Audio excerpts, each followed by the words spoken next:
సాయంకాల సమయంలో 11 వసంతాలు నింపుకొని మరో శ్రేష్టమైన సంవత్సరంలోకి అడుగు పెట్టడానికి ప్రభు మనకిచ్చిన గొప్ప కృపకై దేవునికి ఎంతో వందనస్తున్నాయి ఉంటున్నాను.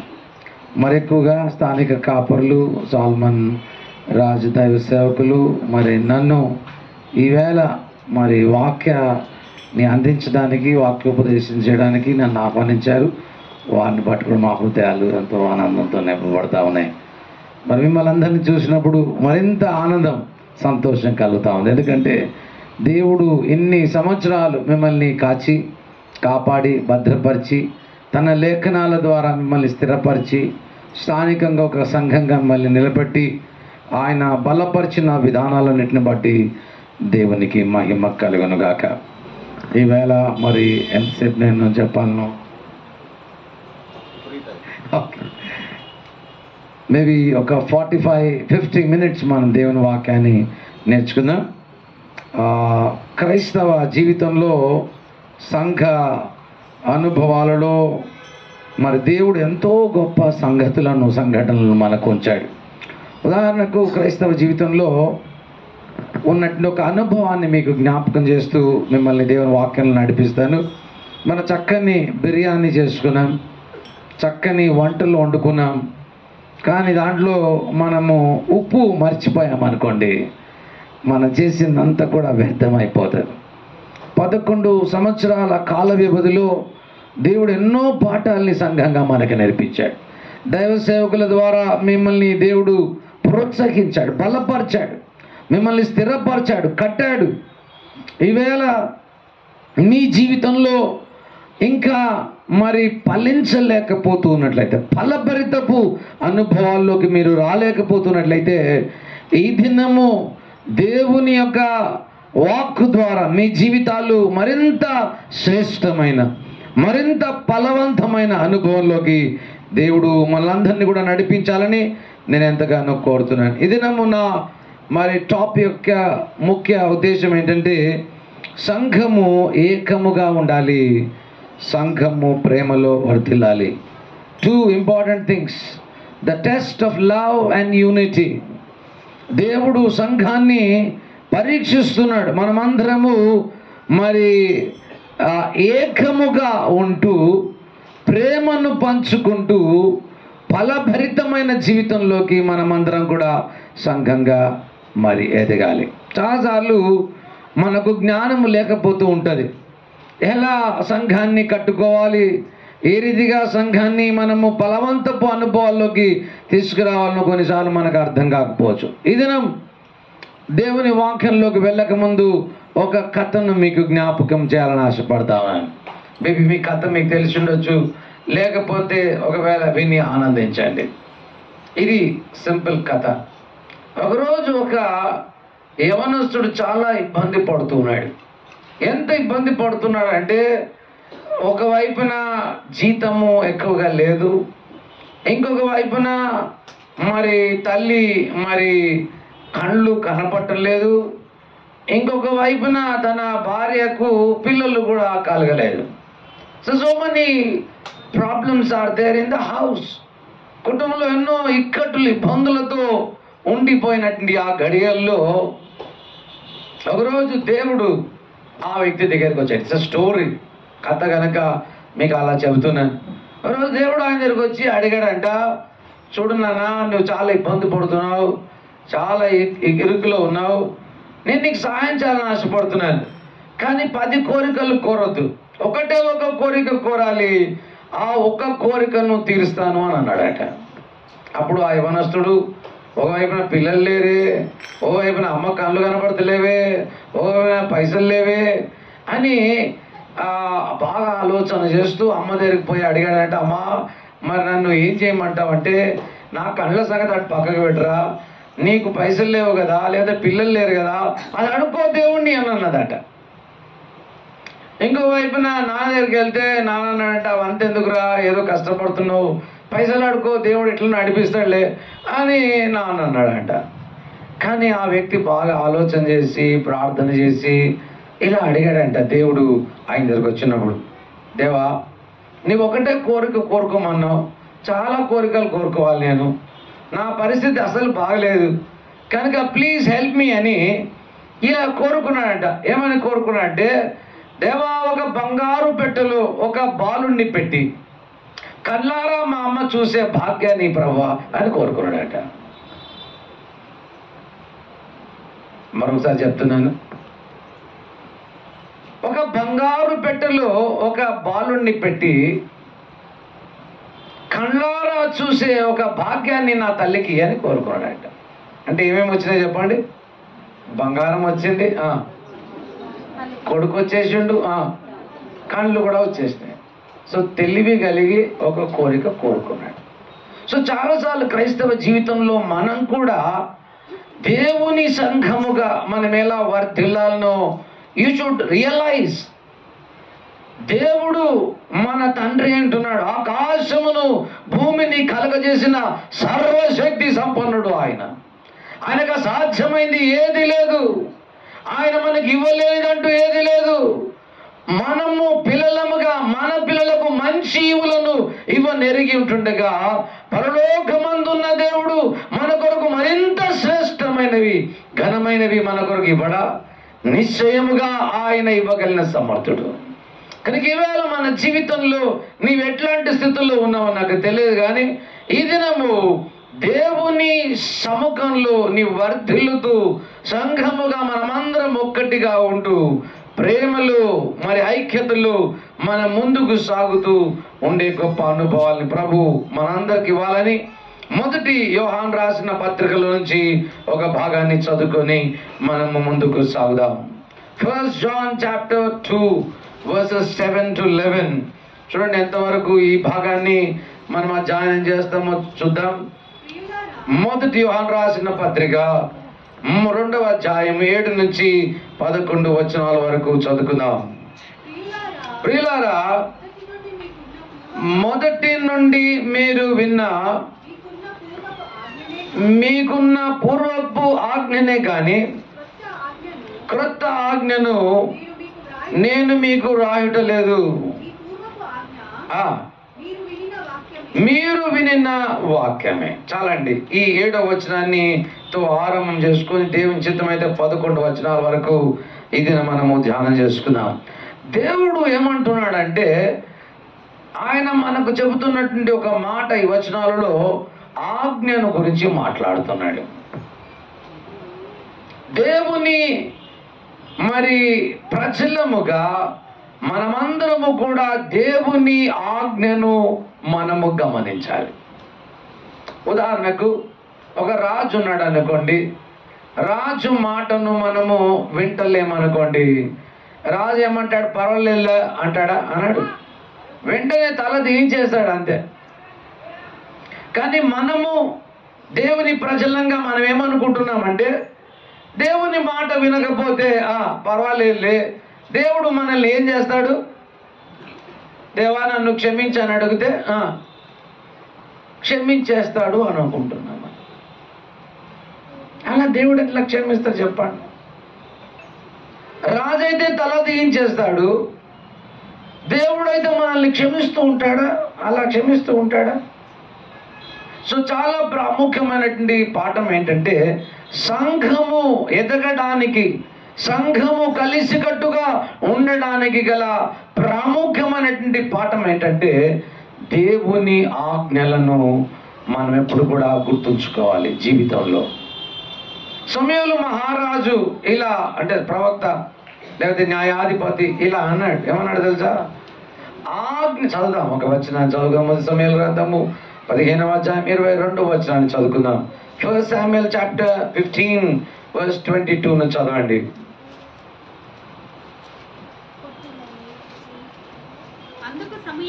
అందుకు సమూయేలు తాను సెలవిచ్చిన ఆజ్ఞను ఒకడు గైకొనుట వలన యెహోవా సంతోషించునా, ఒకడు దహన బలులైనను బలులు అర్పించుటైనను ఆయన సంతోషించునా. ఆలోచించుము, బలులు అర్పించుట కంటే ఆజ్ఞను గైకొనుటయు, పొట్టేళ్ల క్రొవ్వును అర్పించుట కంటే మాట వినటము ఏంటట శ్రేష్టము. ఎంత చక్కని మాట. ఇందులో రెండు సార్లు ఒక పదం రాయబడ్డది, ఆజ్ఞ పాటించడం దేవునికి సంతోషాన్ని కలిగిస్తుంది అన్న విషయాల్ని మనం చూద్దాం. 2 సార్లు పదం రాయబడ్డది, ఆజ్ఞ అనే పదం 2 సార్లు రాయబడ్డది. సంతోషము దేవునికి కలుగుతుంది అనేది పదం కూడా 2 సార్లు రాయబడ్డది. So 2 times the Lord reminds that we should always follow the laws of God. దేవుని కట్టడలను మనం పాటించాలని దేవుడు కోరుతూ ఉన్నాడు. దేవుని మాట వినాలని దేవుడు కోరుతూ ఉన్నాడు. దేవుని ఆజ్ఞను మనము పాటించడం చాలా ప్రాముఖ్యమైనది. వెళ్ళారా, ఇదేనేమో మనం ఎన్నెన్నో గొప్ప గొప్ప కార్యాలు చేస్తున్నాం సంఘం కొరకు. కానీ దేవుడు అంటున్న మాట ఏంటంటే, నా ఆజ్ఞ మీరు పాటించండి, మీరు ధన్యులు కాగలరు. సంఘముగా మనమందరము కూడా దేవుని ప్రజలముగా దేవుని ఆజ్ఞలను మనము గమనించాలి.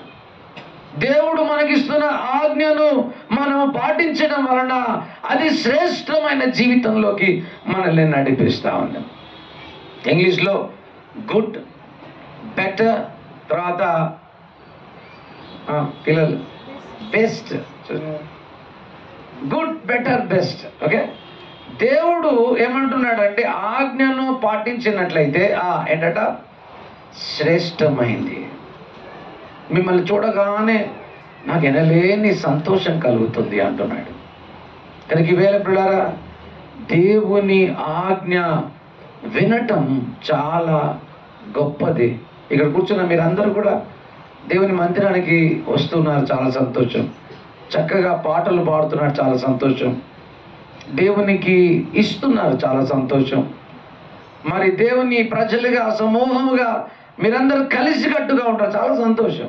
అయితే అన్నిటికంటే చాలా ప్రాముఖ్యమైనది ఏంటంటే దేవుని ఆజ్ఞలను మనము పాటించడం చాలా ప్రాముఖ్యమైనది. ఆజ్ఞలను పాటించడము శ్రేష్టమైంది అంటున్నాడు.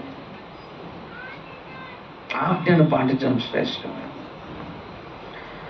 ఆజ్ఞను పాటించడం శ్రేష్టమైతే ఆజ్ఞను వెంటనే పాటించడం మరింత శ్రేష్టమైంది.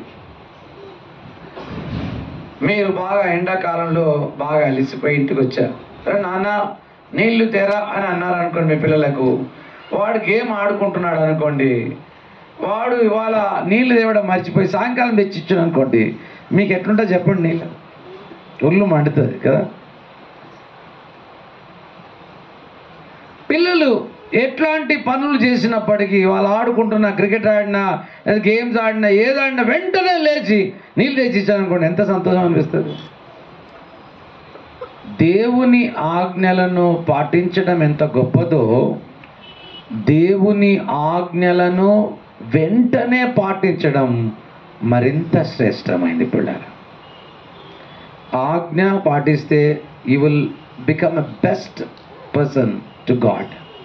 And if you obey him immediately, miracles happen. అద్భుతాలను మనము చూడగలుగుతాం. దేవుడు చెప్పిన మాట, బైబిల్ చదువు, ప్రార్థన చేయి, దేవునికి ఇవ్వు, సంఘానికి వెళ్ళు అని దేవుడు చెప్తున్న మాటలు మనం వింటున్నామా? మనకు ఉర్దూలో సామెత ఉంది, ఏముంది? కల్ కరేసో ఆజ్ కరేసో అధికారం అన్నాడు కదా. సో ప్రార్థన ఎప్పుడు చేయాలి? ఈరోజు సాయంకాలం ఎప్పుడో చేసుకుంటామా? కాదు, ఇప్పుడే చేయాలి. ఎప్పుడు పాటలు పాడాలి? ఎప్పుడో రాత్రి, ఎప్పుడో పగలు, ఎప్పుడో చేయాలి? కాదు, ఇప్పుడే చేయాలి. కనుక దేవుని బిడలముగా ఆజ్ఞను ఏ సంఘం అయితే పాటిస్తుందో, దేవుడిచ్చిన ఆజ్ఞలను ఎవరైతే గుర్తెరుగుతారో, మనం ఆజ్ఞలు పాటిస్తే నీతిమంతులం అవుతాం కాదు. ఆ బోధ చేయటం లేదు నేను మీకు. దేవుడు నిన్ను నీతిమంతుడిగా తీర్చాడు. కల్వరి శిలువలో తాను కార్చిన రక్తము ద్వారా మన పాపపు వస్త్రములను ఆయన తీసుకొని ఆయన నీతిని మనకు తొలగించి మన నీతిమంతులుగా తీర్చాడు. ఆజ్ఞల్ని పాటించడం ద్వారా నీతిమంతులం అవ్వటం లేదు కానీ మనల్ని నీతిమంతులుగా చేశాడు. కనుక మనం ఆజ్ఞల్ని పాటించబద్దులం అంటున్నాం. కనుక ఈవేళ ప్రియ సంఘమా, దేవుని కుమారునిగా కుమార్తెగా you should remember that you should always fulfil the commands of God. దేవుని యొక్క ఆజ్ఞలను పాటించాలి. దేవుని ఆజ్ఞ మరి ఏదో ఆప్షనల్ కాదు, చేస్తే చేయండి లేకపోతే లేదు కాదు, లేదా దేవుని సజెషన్ కాదు, మీరు ఇలా పాటించండి అని దేవుడు ఇస్తున్న సలహాలు కావు దేవుని ఆజ్ఞలు. ఇట్ ఈస్ మ్యాండేటరీ, నిశ్చయముగా చేయాలి, ఖచ్చితముగా చేయాలి. నీవు దీవించబడాలంటే నా మాట వినాలి. సంఘంగా మీరు ఆశీర్వదింపబడాలంటే మీరు నా మాట వినాలి. కుటుంబముగా మీరు దీవించబడాలంటే నా మాట వినాలి అని దేవుడు సెలవిస్తున్నాడు. ఆజ్ఞ, చట్టము, కట్టడలు దేవుడు మనకిచ్చిన ఈ మాటల్ని మనము చాలా జాగ్రత్తగా మన హృదయంలో దాచుకోవాలి పిల్లారా. ఎప్పుడైతే ఆయన ఆజ్ఞల్ని పాటిస్తామో అదే దేవుని చిత్తము, అదే దేవుని సంకల్పము. యేసుక్రీస్తు పరలోకానికి వెళ్ళిపోతున్నప్పుడు సంఘానికి ఇచ్చిన ఒక ఆజ్ఞ మనందరికీ తెలుసు. మీరు సర్వలోకానికి వెళ్ళి సర్వ సృష్టికి సువార్తను ప్రకటించండి కదా. It's a mandatory law that God has given to us. ఆయన తన సంఘానికి ఇచ్చిన ఒక గొప్ప ఆజ్ఞ అంటున్నది. కనుక మనమందరము కూడా దేవుని ఆజ్ఞను పాటించాలి. మళ్ళా రండి, మొదటి యోహాను రాసిన పత్రిక 2వ అధ్యాయం 7వ వచనంలోకి వద్దాం. ఏమని రాయబడ్డది ఇక్కడ చదువుదాం. ప్రియులారా, మొదటి నుండి మీకున్న పూర్వపు ఆజ్ఞనే గాని క్రొత్త ఆజ్ఞను నేను మీకు రాయుట లేదు. దేవుడు ఇస్తున్న ఆజ్ఞ పాత ఆజ్ఞ, కొత్త ఆజ్ఞ కాదు. ఏంటి పాత ఆజ్ఞ? దేవుడిచ్చిన ఆజ్ఞ చాలా సింపుల్. ఒకటి, దేవుణ్ణి సంఘముగా మనము ప్రేమించాలి. రెండవది, మనము మన పొరుగువాడిని ప్రేమించాలి. ఇంతే దేవుడు మనకిచ్చిన ఆజ్ఞ. ద్వితీయోపదేశకాండం 6వ అధ్యాయము 4వ వచనంలో ఈ రీతిగా రాయబడదు. ఓ ఇశ్రాయేలు, ఓ ఇశ్రాయేల్, నీ దేవుడైన యెహోవాను పూర్ణ మనసుతో, పూర్ణ ఆత్మతో, పూర్ణ బలముతో, పూర్ణ శక్తితో నీ దేవుడైన యెహోవాను ప్రేమించాలి. దేవుడిస్తున్న ఆజ్ఞ ఇది, పూర్వపు ఆజ్ఞ. పూర్వపు ఆజ్ఞ అని చెప్పడంలో గల ఉద్దేశం ఏంటో తెలుసా? ఇది కూడా మీకు తెలియదా?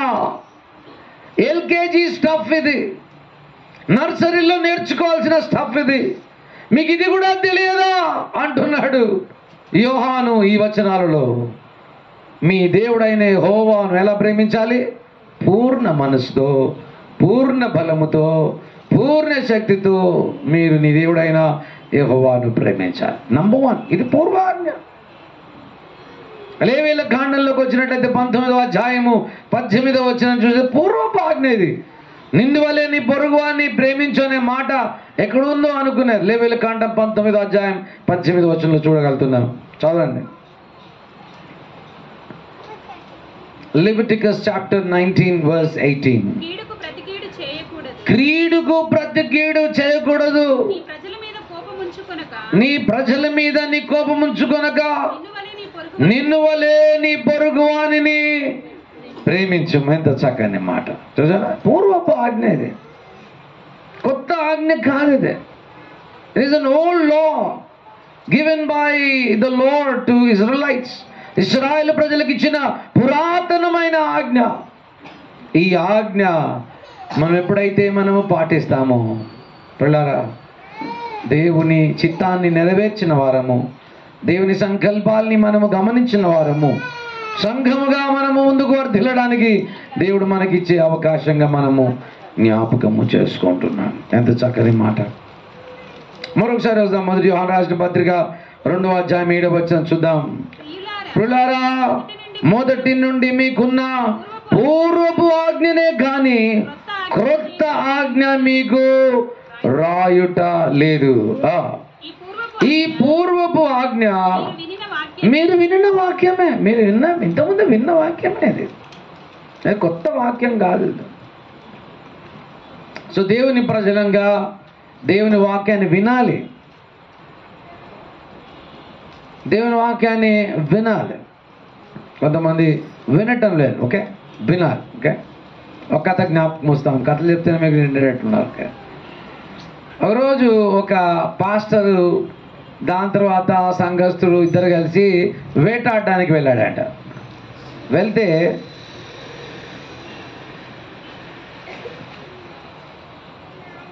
ఇద్దరు గురి చూసి కొడుతున్నారు ఒక జింకను.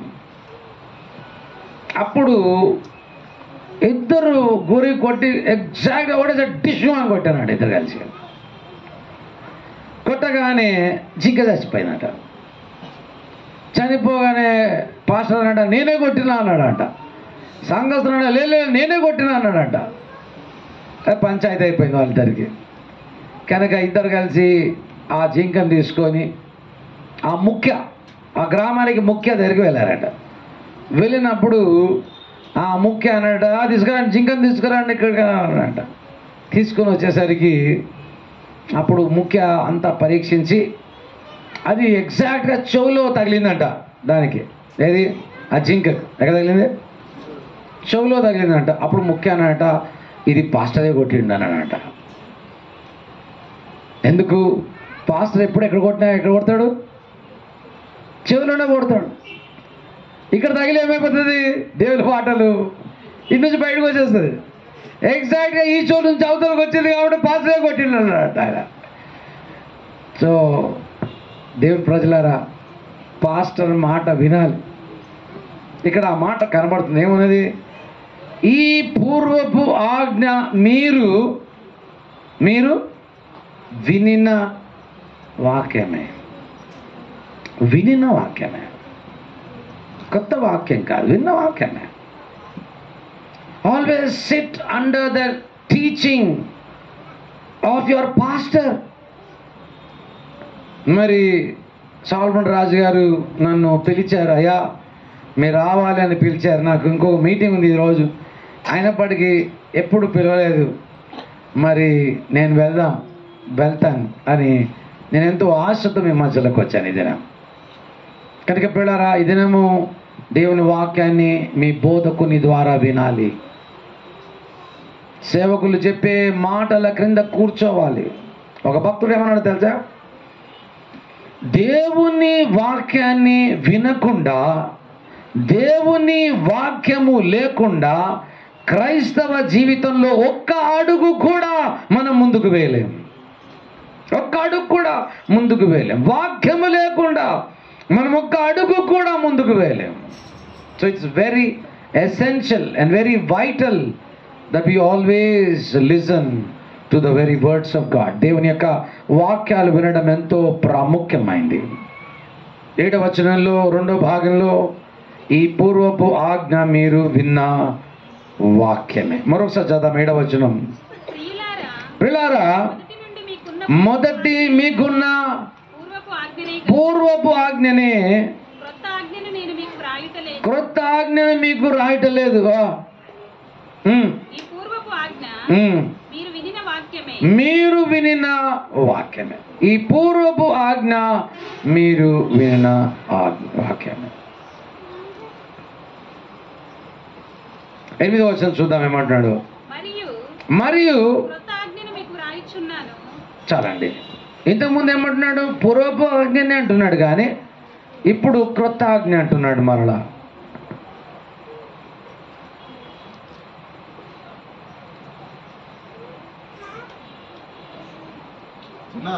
Okay, good boy. 8వ వచనం మరోసారి చదువుదాం, మనసు పెడదాం దేవుని వాక్యం మీద. మరియు క్రొత్త ఆజ్ఞను మీకు రాయిచున్నాను. ఎంత చక్కని మాట.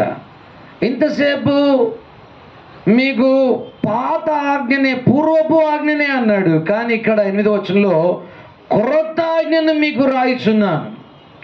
New in its depth, new in its quality.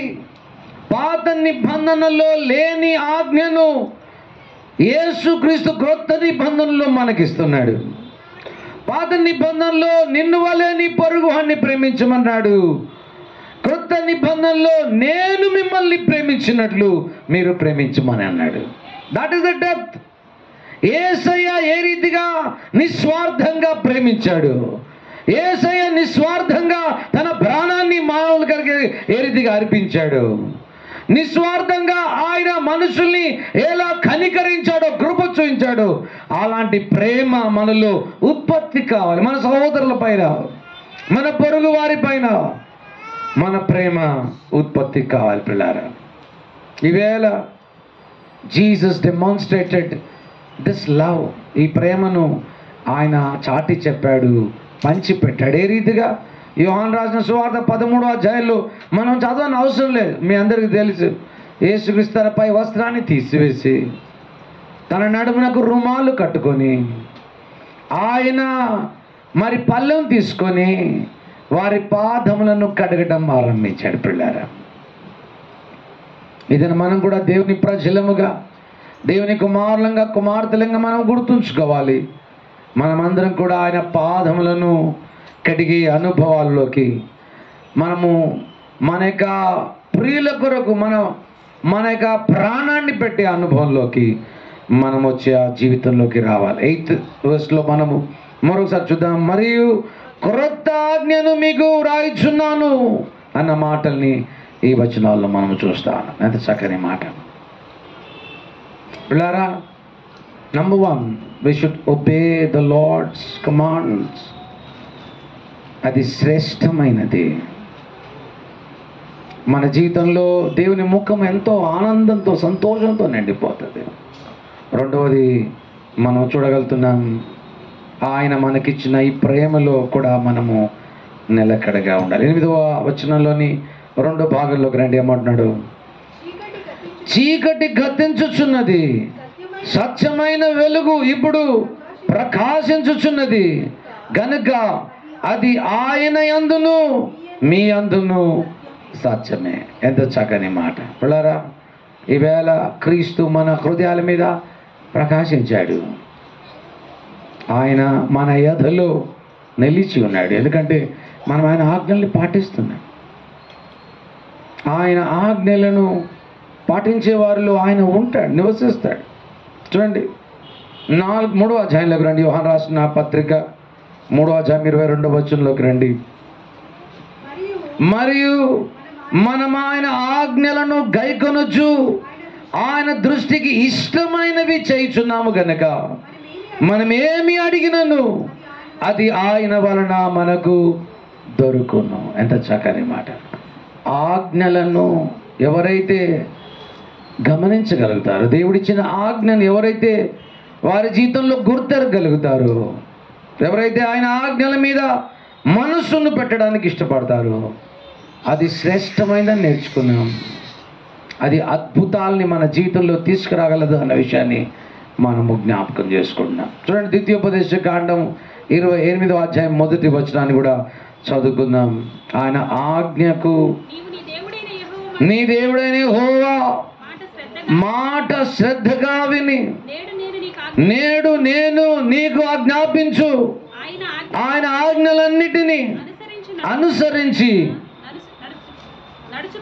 నడుచుకున్న ఎడల నీ దేవుడైన యెహోవా భూమి మీదనున్న సమస్త జనుల కంటే నిన్ను హెచ్చి. ఎంత కార్యం పిల్లారా. దేవుడు మనల్ని పెంట కుప్పల్లో నుండి సింహాసనాల మీద తీసుకువెళ్తాడు. నీ కుటుంబంలో పైన ఉంచుతానని చెప్పలేదు, లేదా నీ గ్రామంలో నిన్ను పైన ఉంచుతానని చెప్పలేదు, లేకపోతే మరి నీ దేశంలో పైన ఉంచుతానని చెప్పలేదు. సర్వ జనాంగానికి పైన నిన్ను పెడతాను అని సెలవిచ్చాడు. What a great miracle is that. ఆయన మాట వింటే అంతే. ఆయన ఆజ్ఞ పాటిస్తే పిల్లారా, ఆయన చట్టాన్ని, ఆయన కట్టడలను మన జీవితంలో గుర్తెరగలిగితే ఆయనకు నీవు ఇష్టడవు. అంతేకాదు నీ జీవితంలో గొప్ప అద్భుతాన్ని నువ్వు చూడగలుగుతావు. కిందున్న నిన్ను పైకి తీసుకువెళ్తాడు, తోకగా ఉన్న నిన్ను ఉన్నత శిఖరాలు తీసుకురాగలుగుతాడు. ఇది యోహాను ఎంతో క్లియర్గా మనకు జ్ఞాపకం చేస్తున్నాడు. 9వ వచనంలోకి రండి. మొదటి యోహాను రాసిన పత్రిక 2వ అధ్యాయం 9వ వచనం. చాలాసార్లు సంఘంగా మనమందరం కూడా ఏం చెప్తాం? వెలుగులో ఉన్నానని చెప్పుకొనుచు తన సహోదరుని ద్వేషించువాడు ఇప్పటికీ నీ చీకటిలోనే ఉన్నాడు. చెప్పుకునేవారు కొందరైతే జీవించేవారు కొందరు. నీవు చెప్పుకునేవాడేవుగా ఉంటున్నావా, జీవించేవాడవుగా ఉంటున్నావా? చూడండి వచనంలో John is trying to put white and black, తెలుపు నలుపును చాలా క్లియర్గా చూపిస్తున్నాడు. మొదటి అధ్యాయంలోకి రండి, ఆయన అంటున్న మాటల్ని చూద్దాం. 6వ వచనం చూడండి ఏమంటున్నాడు. ఆయనతో కూడా సహవాసం గలవారమని చెప్పుకొని, చూసారా, చెప్పుకొని చీకటిలో నడిచిన ఎడలా మనము అబద్ధమాడుచు సత్యమును జరిగింపకుందుము. 8వ వచనం చూడండి. మనము పాపం లేని వారమని చెప్పుకున్న ఎడల, మరలా చెప్పుకునే వారిని చూస్తా ఉన్నాం. చెప్పుకునే వారిగా మనం ఉండకూడదు. 10వ వచనం చూడండి. మనము పాపము చేయలేదని చెప్పుకున్న ఎడల. ప్రతిసారి యోహాను ఈ వచనాల్లో చెప్పుకునే వారిని గురించి ప్రస్తావిస్తున్నాడు. 2వ అధ్యాయం 4వ వచనం చూడండి ఏమంటున్నాడు. ఆయనను ఎరిగి ఉన్నానని చెప్పుకొనొచ్చు అనే మాటల్ని మనము చూస్తా ఉన్నాం. 5, 6 వచనంలోని 2వ భాగాన్ని చూడండి. ఆయన ఎలాగూ కొంచెం పైన చదువుతాం. 3వ వచనం, ఆయన యందు నిలిచి ఉన్నవాడనని చెప్పుకునేవాడు. మనం ఇప్పుడు చదువుకున్న 9వ వచనంలో వెలుగులో ఉన్నానని చెప్పుకొనొచ్చు. పిల్లారా, let us not be sayers, let us be doers. మనం చెప్పుకునే వారంగా ఉంటున్నాం. మా సంఘంగా నేను క్రైస్తవుడిని చెప్పుకుంటున్నావా? యేసుక్రీస్తుకు చెప్పుకునే వారంటే ఇష్టం లేదు. జీవించేవారు కావాలి, ఆయన ఆజ్ఞల్ని పాటించేవారు కావాలి. సంఘముగా మనమందరం ఏక మనస్కులై ఒక కుటుంబముగా ప్రేమించుకునే వారంగా ఉండాలి. దేవుడు మనల్ని ఉన్నత శిఖరాలకు నడిపించాలని ఆశపడుతున్నాడు. లోతైన అనుభవంలోకి మనల్ని తీసుకెళ్లాలని ఆశపడుతున్నాడు. విశాలంగా మన చెట్టు పెరగాలని ఆశపడుతున్నాడు. పచ్చగా మన ఆకులు ఉండాలని ఆశపడుతున్నాడు. మన చెట్టు నిండా కాయలు మరి నిండుగా ఉండాలని దేవుడు ఆశపడుతున్నాడు.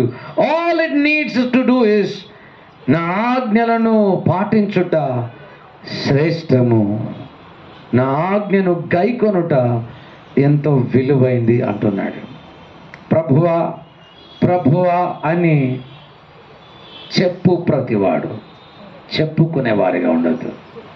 అలా ఉన్నట్లయితే పరలోక రాజ్యానికి మనం ఎప్పుడు కూడా చేరుకోలేము.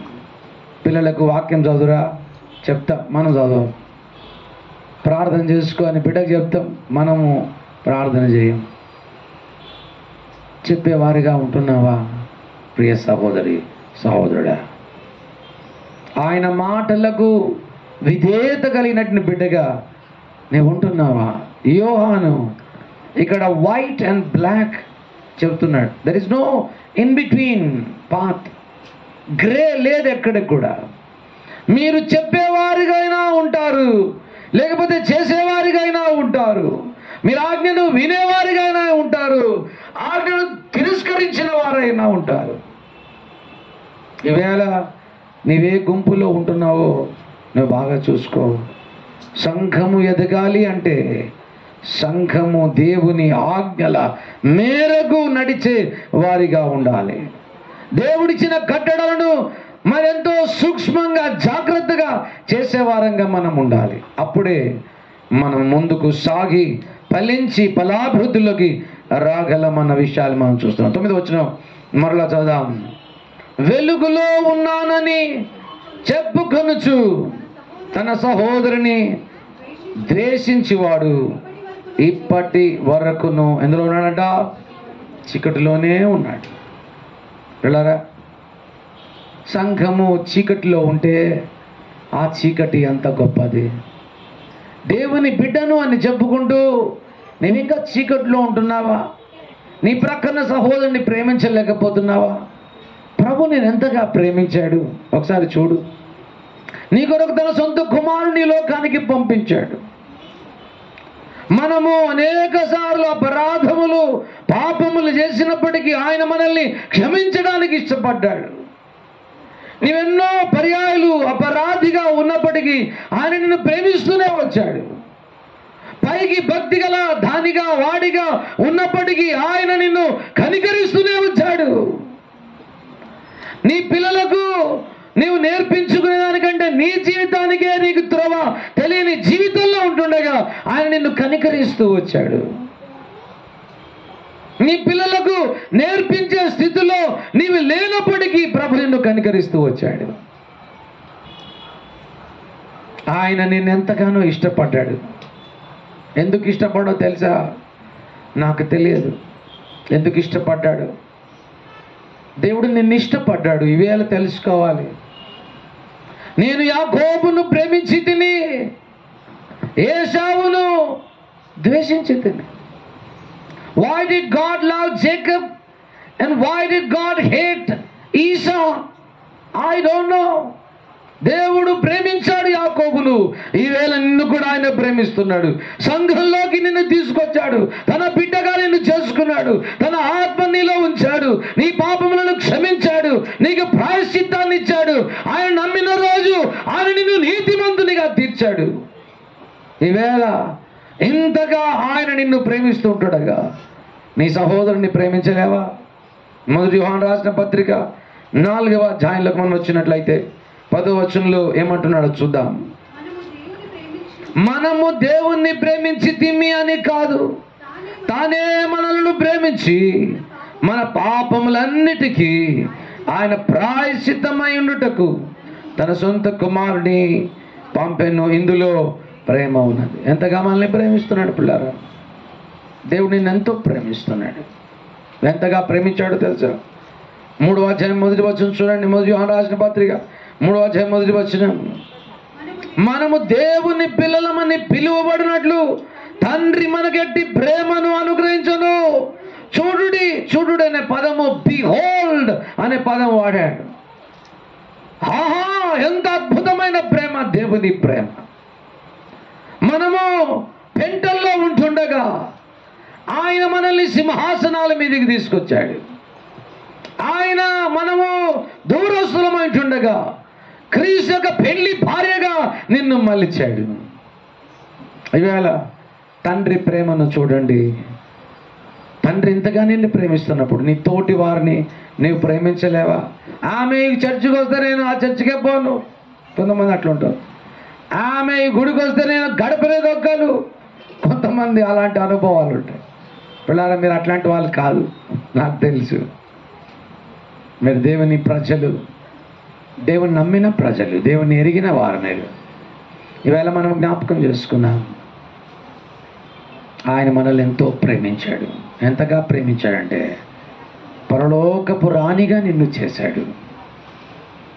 రాజులైన యాచక సమూహంగా ప్రభు నన్ను నిలబెట్టాడు. ఎంత గొప్ప భాగ్యాన్ని నీకు ఇచ్చాడు. నువ్వు ఊహించలేవు. పరలోకానికి వెళ్ళిన తర్వాత నీ కొరకు ఎంత ఘనత, ఎంత శ్రేష్టత నీ కొరకు ప్రభు ఉంచాడో అన్ఇమాజినబుల్. సంఘాన్ని ఎంతగా ఇష్టపడ్డాడు. సంఘము ఎంత భద్రంగా కాపాడుతున్నాడు. సంఘానికి థ్రెట్ బయట నుంచి లేదు పిల్లారా, బాగా గుర్తుంచుకోవాలి. చర్చ్కి డేంజర్ బయట నుంచి లేదు. పాతాళము, అందులోన సర్వ సమూహము ఎగసి వచ్చి సంఘం మీద పడిన సంఘాన్ని ఏమీ చేయలేవు. There is no threat from outside, the threat is from inside. లోపలే ఉన్నాయి గోధుమల మధ్య గురుగులు ఉన్నాయి. శిష్యుల మధ్య యూదా ఇస్కరియోతు ఉన్నాడు. ఈవేళ నీవే ఆ బిడ్డవై ఉండొచ్చు, నాకు తెలియదు. ప్రభు అంటున్నాడు, నిన్ను నీ సహోదరుని ప్రేమించాలి. You should love your brother as I have loved you. నిన్ను ప్రేమించినట్లుగా నీవు నీ సహోదరుని ప్రేమించాలి. That is the commandment Christ is giving to the church. సంఘానికి ఇస్తున్నటువంటి గొప్ప ఆజ్ఞను మనము చూస్తున్నాం పిల్లారా. ఈవేళ దేవుని బిడ్డగా నిన్ను ఎంతగా ఇష్టపడ్డాడో, ఎంతగా కోరుకున్నాడో మనం ఊహించలేం. భూమి పునాదులు వేయబడక మునిపే, ఇంకా ఆదామును నిర్మాణము చేయకమునిపే, భూమి రవ్వంతా నిర్మాణం చేయకుందే దేవుడు నిన్ను ఎరిగి ఉంటున్నాడు. ఆయన నిన్ను మరి పిలుచుకున్నాడు నీ పుట్టగానే. ఆయన నీ పుట్టగానే తన ఆత్మ నీలో ఉంచి నిన్ను నీతిమంతునిగా తీర్చాడు. నిన్ను ఆయన పరిశుద్ధపరుస్తున్నాడు, నిన్ను మహిమపరుస్తున్నాడు. రోమీయులకు రాసిన పత్రిక 8:29 వచనంలో ఈ మాటలు రాయబడ్డాయి. ఆయన ఎవరిని ముందుగా ఎరిగెనో వారిని పిలిచెను, ఎవరిని పిలిచెనో వారిని నీతిమంతులుగా తీర్చెను, ఎవరిని నీతిమంతులుగా తీర్చెనో ఆయన వారిని మహిమపరచెను. ఈ దినం ఈ సంఘాన్ని దేవుడు నిర్ణయించుకున్న సంఘం, దేవుడు ఏర్పాటు చేసుకున్న సంఘం, దేవుడు పిలుచుకున్న సంఘము, దేవుడు ఇష్టపడి ముచ్చటించి కోరుకున్న సంఘాన్ని దేవుడి ప్రాంతంలో నిలబెట్టగల సమర్థుడు. మనమందరం ఐక్యత కలిగి దేవుని ఆజ్ఞను పాటిస్తూ ఆయన పిల్లలుగా ఒకరిని ఒకరు ప్రేమించుకునే ఆ యూనిటీలోకి రావాలి, ఆ బంధములోకి రావాలి. దేవుని శక్తిని ఈ లోకానికి కనపరిచే సంఘముగా మనం ముందుకు కొనసాగాలి. ఈవేళ పిల్లలారా, see the love of the Father. చూడండి, మొదటి యోహాను రాసిన పత్రిక 3:1 చదువుతున్నాం. మరోసారి చదువుదాం. మనము దేవుని పిల్లలమని పిలువబడినట్లు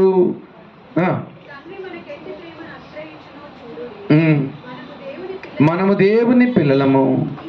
ఈ హేతు చేత లోకం మనల్ని ఎరగదు, ఏలైనగా అది ఆయనను ఎరగలేదు.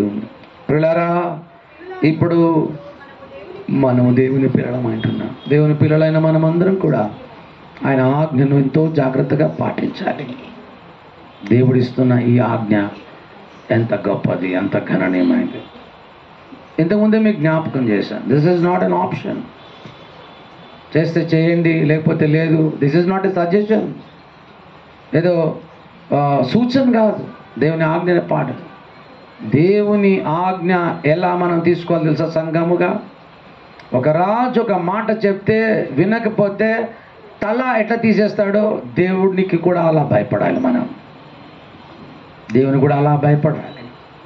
దేవుని ఆజ్ఞను ఎప్పుడో చేయడం కాదు, దేవుని ఆజ్ఞను వెంటనే పాటించాలి. ఎప్పుడైతే మనం అలా చేయడానికి ఇష్టపడతామో there is a tremendous growth. Tremendous growth ఉంది అందులో. ఆ సంఘంలో దేవునికి నచ్చిన సంఘము, దేవునికి ఇష్టమైన సంఘము, దేవునికి ప్రియమైన సంఘముగా మనము పరిగణించబడ్డానికి దేవుడు తన కృపను మనకు అనుగ్రహిస్తాడు. మరలా టెక్స్ట్లోకి వద్దాం. మొదటి యోహాను రాసిన పత్రిక 2:9 చదువుతున్నాను, చదవండి.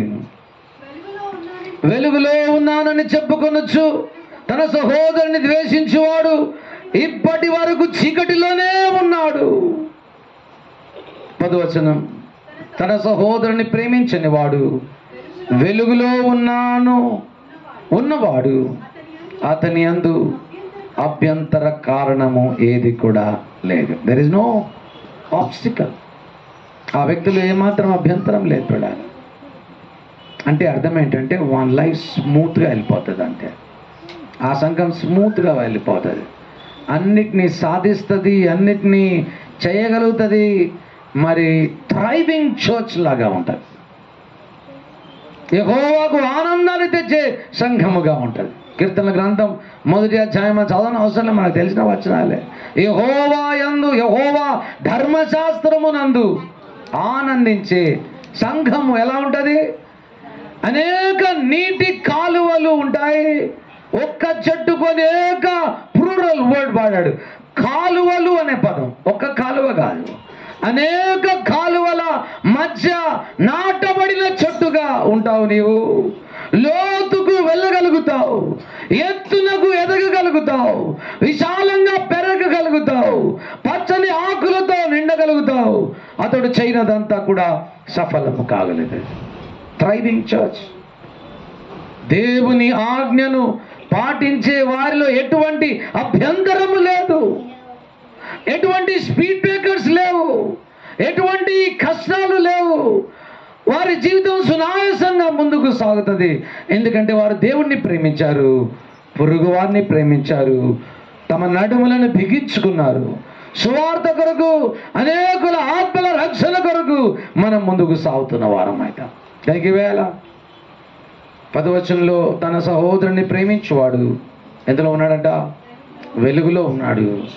వాడు అతని యందు అభ్యంతర కారణం ఏది కూడా లేదు.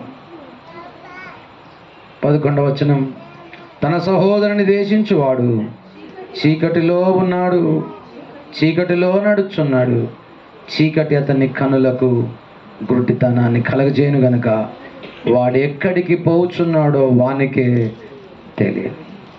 ప్రియ సంఘమా, ఒక పర్పస్ డ్రివెన్ చర్చ్గా మనం ఉండాలి. ఒక ఉద్దేశంతో సంఘం ముందుకు సాగాలి. సంఘం ఎప్పుడు కూడా ఒక పర్పస్ డ్రివెన్ చర్చ్ లాగా ఉండాలి. ఒక మరి బలమైన థ్రైవింగ్ చర్చ్ లాగా ఉండాలి. అంతేగాని గాలికి మరి ఇటు అటు కొట్టబడిన వ్యక్తులంగా మనం ఉండకూడదు. మనము నాణ్యమైన, బలమైన, శక్తివంతమైన సంఘముగా ఉండాలి.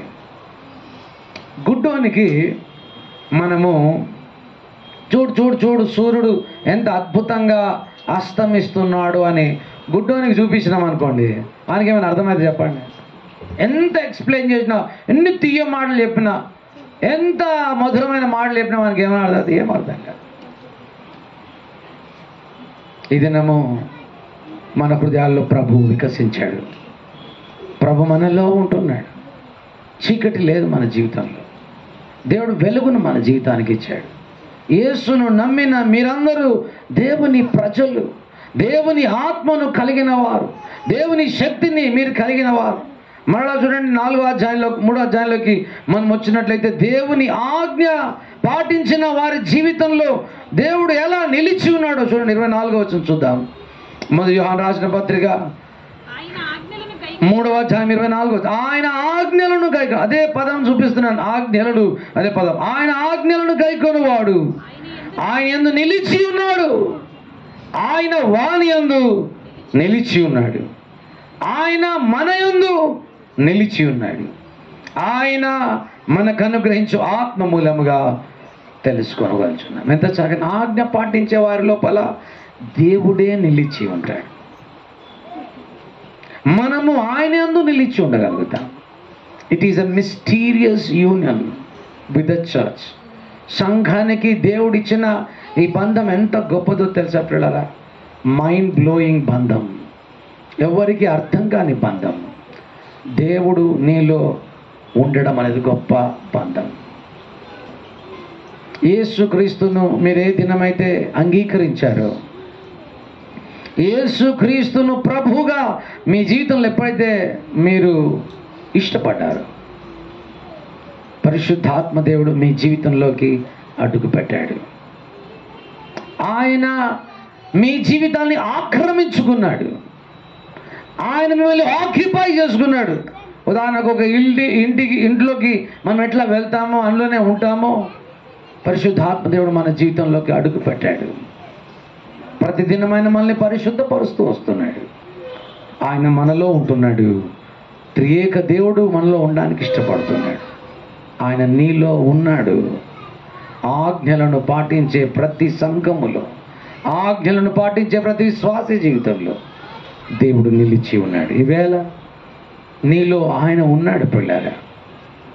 మన సంఘములో ఆయన ఉంటున్నాడు. ఆయన శక్తిని, ఆయన ప్రభావాన్ని మనం చూస్తూ ఉన్నాం. చాలాసార్లు మనం ఏమనుకుంటామంటే, మాకంత బలం లేదు సార్, పైసలు లేవు మా దగ్గర. పైసలు అవసరం లేదు దేవునికి, తెలివితేటలు అవసరం లేదు దేవునికి, చదువు విద్యా బుద్ధులు అవసరం లేదు దేవునికి. పామరులను దేవుడు తీసుకున్నాడు. 12 మంది పామరులను తీసుకొని ప్రపంచాలకే బోధ చేయించాడు ఆయన. మనం కూడా పెద్ద ఎడ్యుకేషన్ అవసరం లేదు, ఆయన మాట వినేవారం కావాలి. విద్యా బుద్ధులు స్కిల్ కలిగిన వారమై ఉండాల్సిన అవసరం లేదు, ఆయన మాటను వెంటనే వినేవారంగా ఉండాలి. ఎవరైతే దేవుని మాట వింటారో, ఎవరైతే దేవుని కట్టడలో నడుస్తారో పిల్లరా, ఏ సంఘం అయితే దేవుడిచ్చిన ఆజ్ఞ మేరకు బ్రతకడానికి ఇష్టపడతారో, దేవుడే వారి జీవితంలో ఉంటాడు. దేవుడే వారి సంఘంలో నిలిచి ఉంటాడు. అద్భుతాలను ఆయనే చేస్తాడు. ఆశ్చర్య కార్యాలని ఆయనే చేస్తాడు. ఏక మనస్సును ఆయన పెడతాడు. ఒకరినొకరు వెలిగిస్తాడు.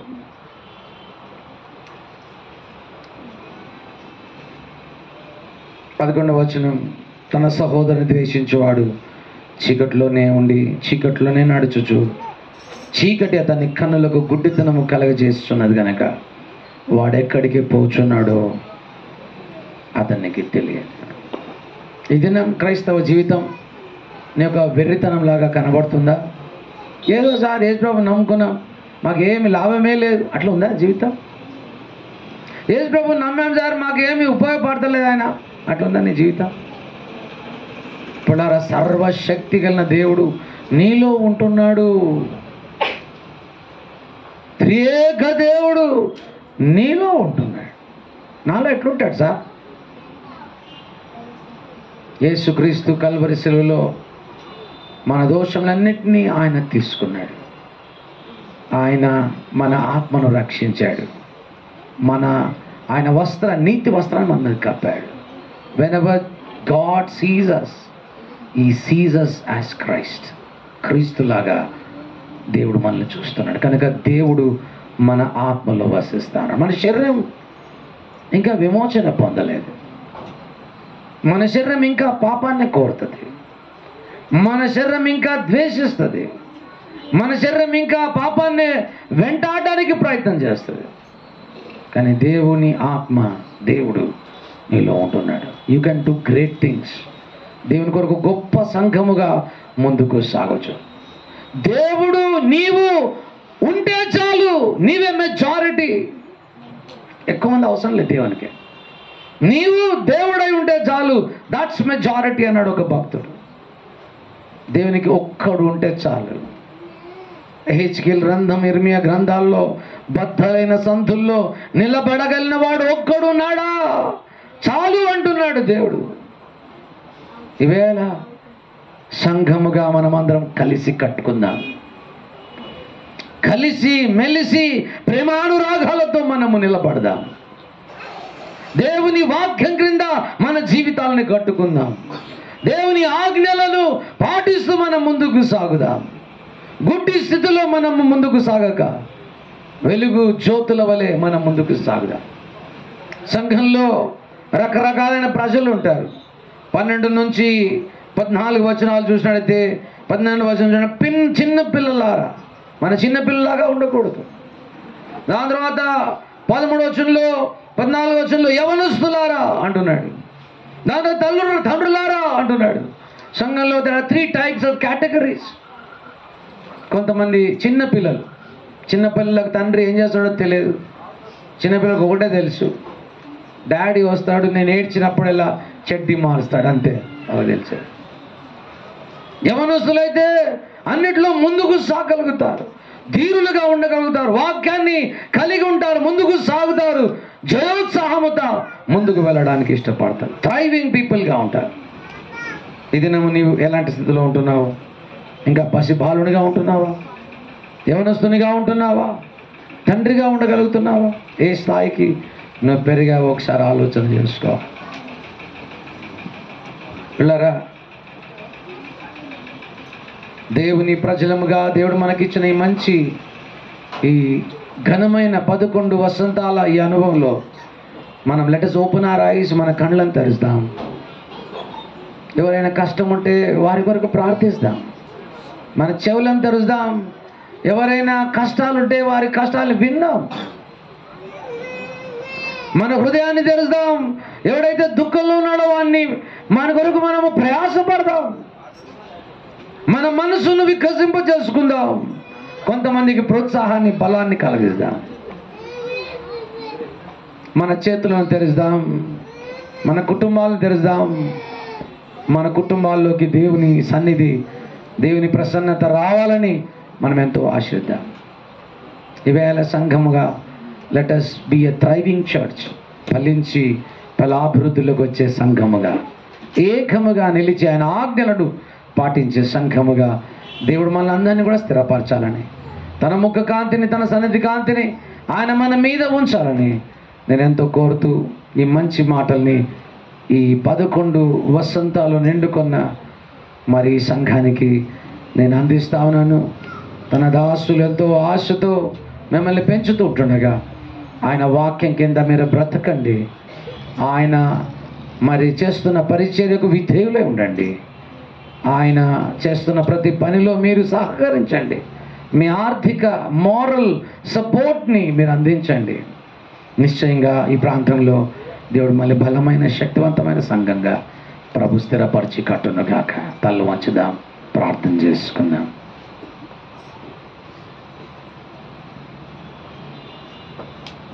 నమ్మదగిన దేవా,